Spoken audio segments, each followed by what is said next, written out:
দরজার সামনে টান টান উত্তেজনা। রাত বাড়তেই বাড়ছে শঙ্কা, বাড়ছে নজরদারি। বীরভূমের রামপুরহাট কলেজ এখন শুধু একটি স্ট্রং রুম নয়, গণতন্ত্রের পরীক্ষা কেন্দ্র। অভিযোগ উঠছে রাজ্যের মুখ্যমন্ত্রী ও তৃণমূল কংগ্রেসের তরফে ব্যালট বক্স সরানোর চেষ্টা হতে পারে, আর সেই আশঙ্কাতেই সরব বিরোধীরা। হঠাৎ করেই পরিস্থিতি এতটাই জটিল হয়ে ওঠে যে সিইওকে এসে প্রেস কনফারেন্স করে পরিস্থিতি স্পষ্ট করতে হয়, কিন্তু তাতেও কাটেনি সংশয়। রাতের অন্ধকারে কি হতে পারে ব্যালট লুট? সেই প্রশ্নই এখন ঘুরছে রাজনৈতিক মহলে। তাই ময়দানে নেমেছে ভারতীয় জনতা পার্টির প্রার্থী ধ্রুব সাহা ও তার সমর্থকরা। রাত জেগে পাহারা দিচ্ছেন স্ট্রং রুম। অন্যদিকে তৃণমূল নেতৃত্বের উপস্থিতিও নজরে এসেছে একই জায়গায়।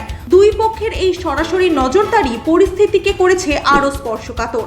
ব্যালট কি সত্যিই সুরক্ষিত, নাকি গণতন্ত্র এখন বাক্সবন্দী হয়ে পড়েছে? রাজ্যের মুখ্যমন্ত্রী যেভাবে স্ট্রং রুমকে কেন্দ্র করে ব্যালট বাক্স তৈরি নিয়ে যাওয়ার চেষ্টা করছেন বলে মনে হচ্ছে, এবং সিইও সাহেবকে এখানে হঠাৎ করে প্রেস কনফারেন্স করে ক্লিয়ারেন্স দিতে হচ্ছে। আমরা শঙ্কিত, তৃণমূল কংগ্রেস সমস্ত কিছু করতে পারে এবং রাত্রের অন্ধকারে এরা ব্যালটও লুট করতে পারে। সেই জন্য আমরা দেখতে এসেছিলাম যে পরিস্থিতি কি আছে, আমাদের ব্যালট সুরক্ষিত আছে কিনা, স্ট্রং রুম সুরক্ষিত আছে কিনা আমরা নজরদারি চালাচ্ছি। আমরা দেখছি গণতন্ত্রটা এখনো জীবিত আছে কিনা।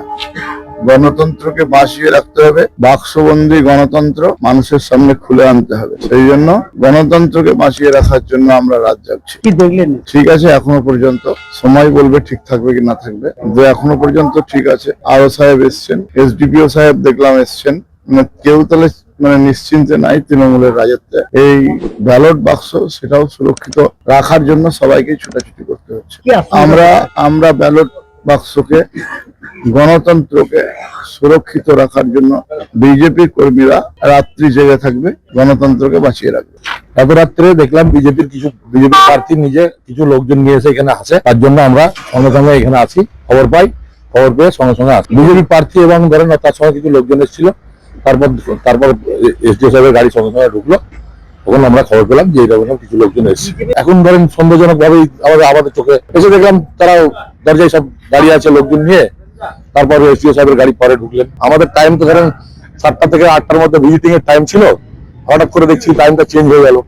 তার জন্য আমাদেরকে দৌড়ে আসতে হলো আমাদের লোকজন নিয়ে। নিশ্চয় আশঙ্কা করছেন বলে বসে আছেন, হতে পারে, না হওয়ার কোনো কারণই নেই। আমরা আমাদের মতো করে দেবো।